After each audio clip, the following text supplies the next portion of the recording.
The Noonday Demon is killing your productivity. One of the 8 fundamental passions identified by ancient Christian monks is what most personal development practices are designed to overcome today. Hey guys, today I have an interesting twist on some of the productivity hacks that we all know about. Come to find out, there's nothing new under the sun. Everything that today's big names in productivity and self-development are teaching has in fact been known for centuries. I discovered this recently when I was rereading an ancient classic by a spiritual giant of the 4th century, Abba Evagrius of Pontus. I'm going to share a few lines of Evagrius with you, but first a little background, okay? Otherwise it's not going to make a whole lot of sense. In the passage I'm going to read, Evagrius is describing what he calls a demon. Other Christian authors call these things passions, okay? These demons, or passions, are sinful attitudes like pride, greed, lust, envy, anger, jealousy, and vanity that have hardened into bad habits and have become very hard to get rid of, okay? Rather than having passions, it seems like our passions have us, if you know what I mean. Because we suffer unwillingly from the passions, and especially when we're caught up in them, it seems like they possess us. And so some of the fathers called them demons. Okay? Don't read into the story any more than that. Second, Abba Evagrius was himself a monk and was writing for other monks. In his day, monks lived in small cells or huts with a door and a window, and they were clustered together near each other. You need to know that if the story is going to make sense. And third, the particular demon that Abba Evagrius is talking about here is Akedia, what he calls the Noonday Demon, which is a reference to Psalm 91, verse 6. Akedia is a Greek word. It means lack of care or carelessness. And it came to signify that sense of boredom or meaninglessness or listlessness, even depression that sometimes afflicts us. As we'll see, it's an old problem that we're still dealing with today. But enough background. On to the text. This is from Abba Evagrius' work Practicos, chapter 24, which gives us the classical definition, or description rather, of what Akedia, this noonday demon, is. Abba Evagrius. The demon of Akedia, which is also called the noonday demon, is the most burdensome of all demons.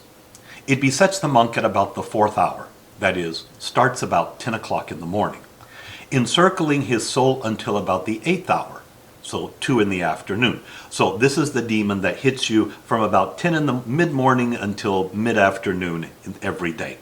First, it makes the sun appear to slow down or to stop so that the day seems to be 50 hours long.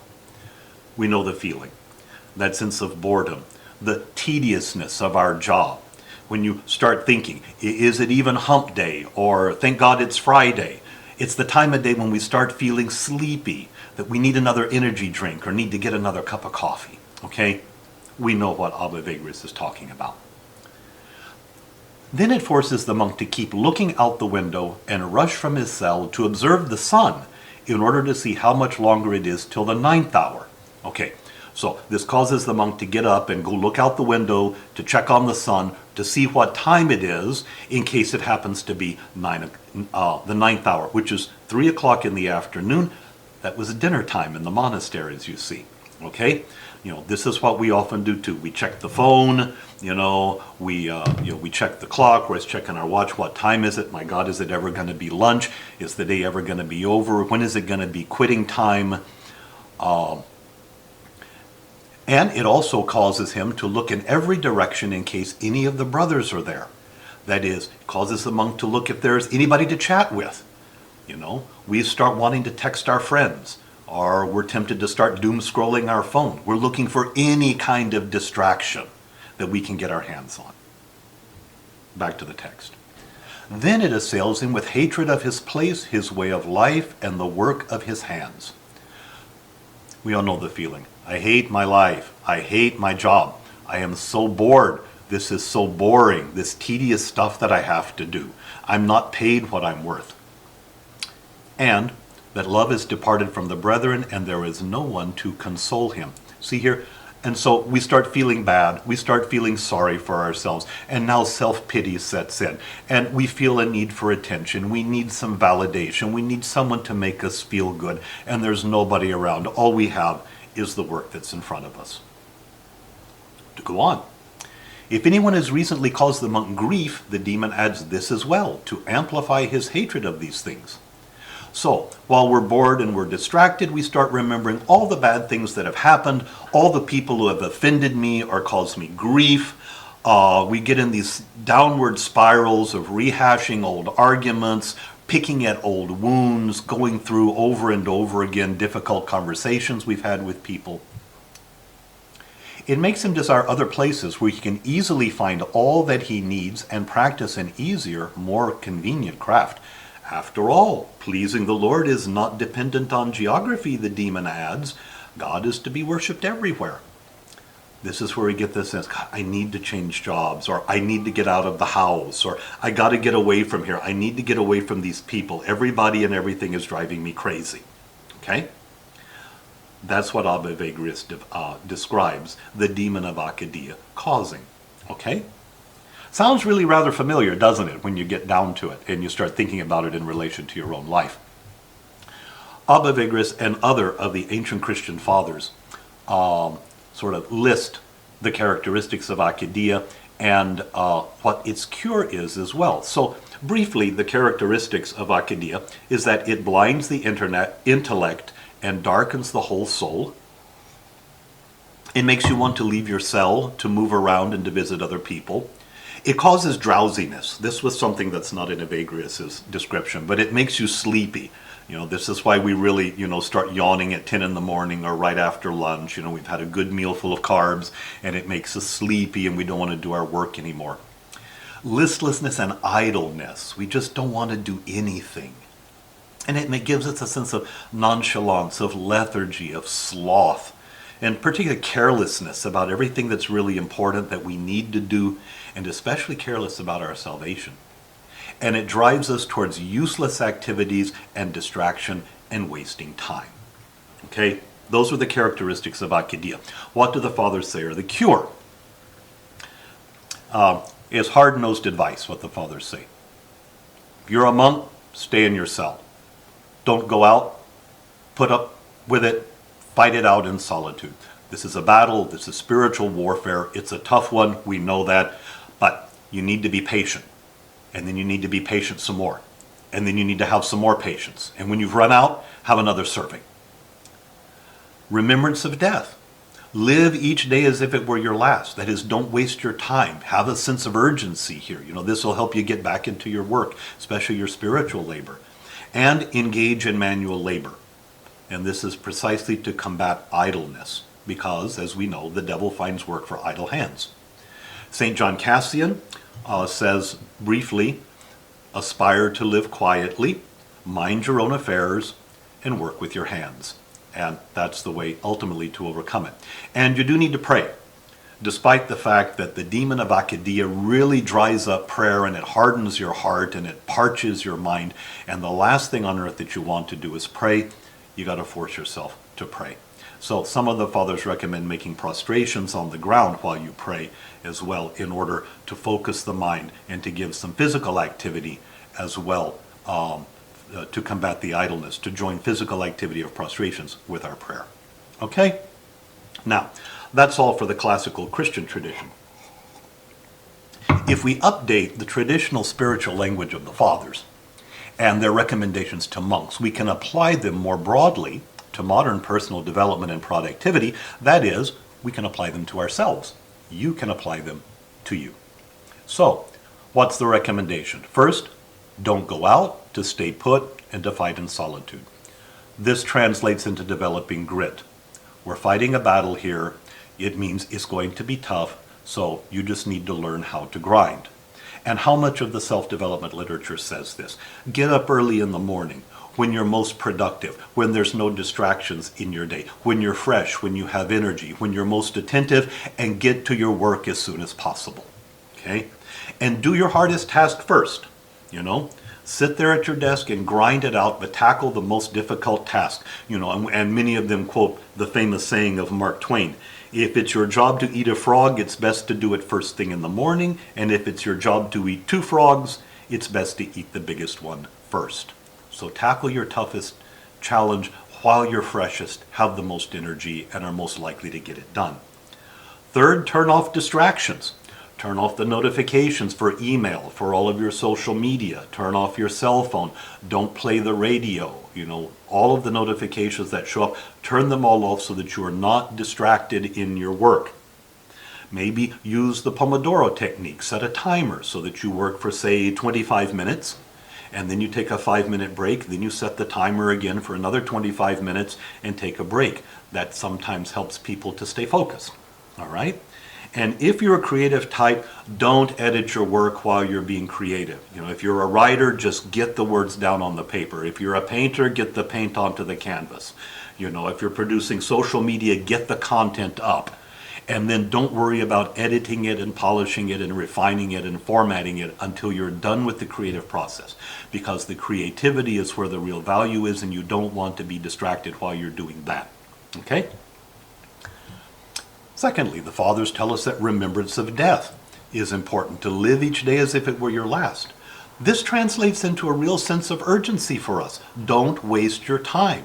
You don't have all days. Time and attention are your 2 most valuable resources, so use them well. Here is where the Pareto principle, the famous 80-20 rule, applies. 20% of your efforts are going to produce 80% of your results. 20% of what you do is going to produce 80% of the value. So you really need to identify what your focus is, what are your main goals, and drop everything else that doesn't serve your main goals. Either delegate it or delete it, but don't get caught up in the thick of thin things. Don't waste your time on stuff that doesn't add value and doesn't move the needle or help you to progress in the things that are most important to you.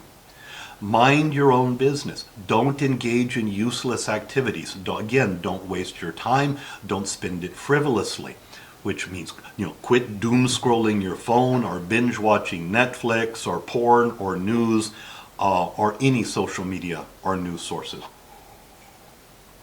It's ultimately a waste of your time, and it keeps you from accomplishing the things that are important to you.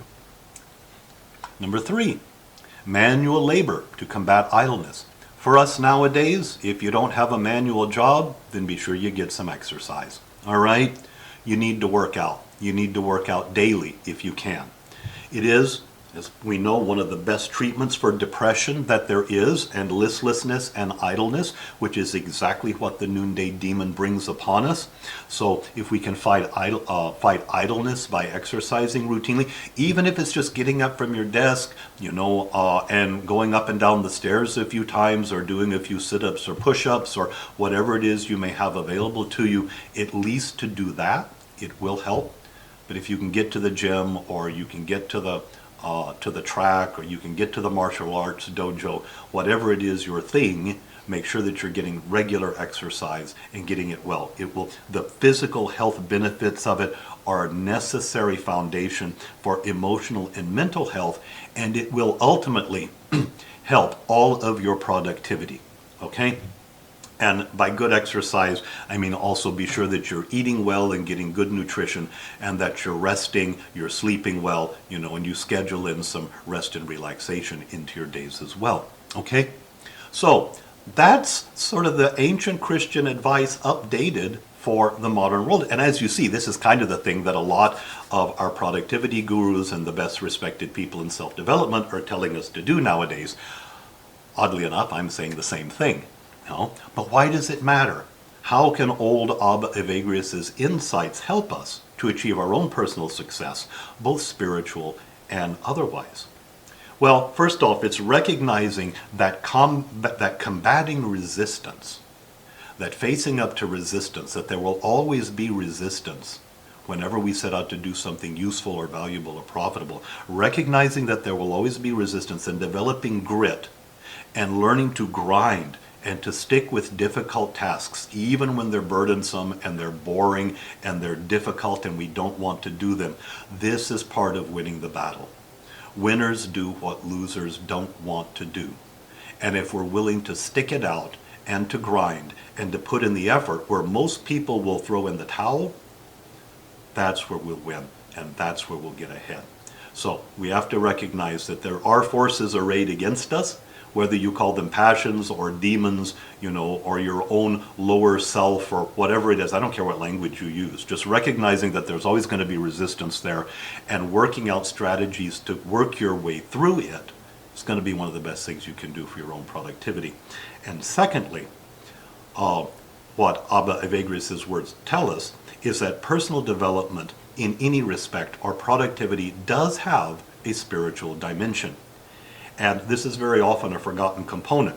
So if you want it to go optimally, if you want your life to be the best possible life that you can have, if you want to be as productive and add as much value to others as possible, then it's helpful to remember that there is a spiritual dimension to this and to deal with it in a way that's consistent with your own spiritual beliefs. But don't discount that, if you would please, because as the Christian spiritual tradition at least tells us, there is this crafty little demon, the Noonday Demon, called Akedia, which is out there to see to it that we don't accomplish very much and that our productivity grinds to a halt.